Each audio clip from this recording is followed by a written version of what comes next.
এখনো X ray করলে দেখা যাবে আমার পিঠের হাড্ডিটা এখনো বাঁকা ভাবে একটু লেগে আছে, বিকজ যেহেতু প্রায় অনেকদিন আমাকে এটার পরেও ফেলে রাখা হয়েছিল।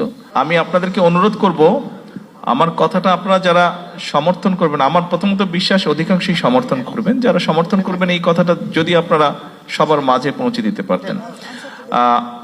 আমরা মাত্র শুনলাম যে এখানে আমি যেই কথাটা কলল সাহেবের ওনার প্রশ্নের বিপরীতে যে আমরা বিভাজনের বিষয়টি দেখেছি, এটা থেকে আমরা বের হয়ে আসতে চাইছি।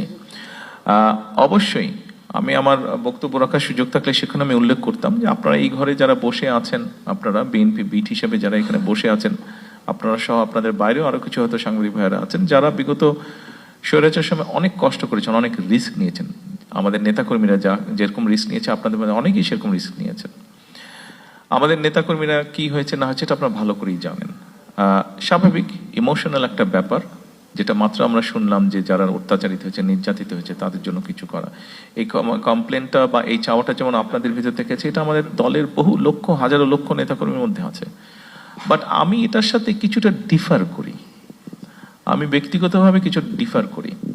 আমি মাঝে মাঝে বলার চেষ্টা করি আমার নেতাকর্মীরা জেল খেটেছে, অত্যাচারিত হয়েছে, শারীরিকভাবে নির্যাতিত হয়েছে, মানসিকভাবে। আমি প্রত্যেকটার মধ্যে দিয়ে গিয়েছি, প্রসেসের মধ্যে দিয়ে। আমি জেলের মধ্যে থেকে এসেছি, আমি শারীরিকভাবে নির্যাতিত হয়েছি, মানসিকভাবেও নির্যাতিত হয়েছি। আমি মনে করি এই মুহূর্তে আমাদের চিন্তাটা হয়েছে, সেক্ষেত্রে আমি অনেক কিছু বলতে পারি যে আমি এই হারিয়েছি, ওই হারিয়েছে, এটার জন্য দায়ী, সে সেটার জন্য দায়ী।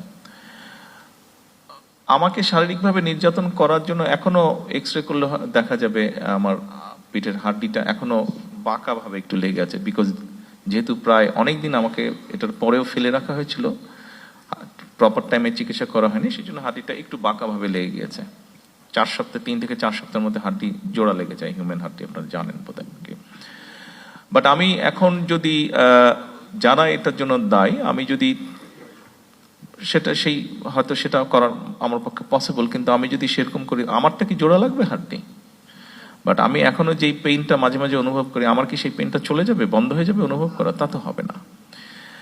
আমার মনে হয় সেই জন্য আমাদের একটা এই মাইন্ডসেট থেকে বেরিয়ে আসা উচিত। আমাদের চিন্তা করা উচিত, ঠিক আছে আমাদের হাতে যখন, অর্থাৎ আপনি এখনো বেঁচে আছেন, আপনি এখনো চলছেন, আপনি এখনো ফিরছেন, আপনি এখনো আপনার পরিবার আপনজনের সাথে আছেন, আপনি আপনার শুভাকাঙ্ক্ষীদের সাথে আছেন, আপনি আল্লাহ দেওয়া আলো বাতাস আপনি দেখছেন। আমার মনে হয় আমাদের চিন্তা করা উচিত এভাবে যে আমরা অ্যাকচুয়ালি এখন কি কন্ট্রিবিউট করতে পারি for the nation and for the people, for the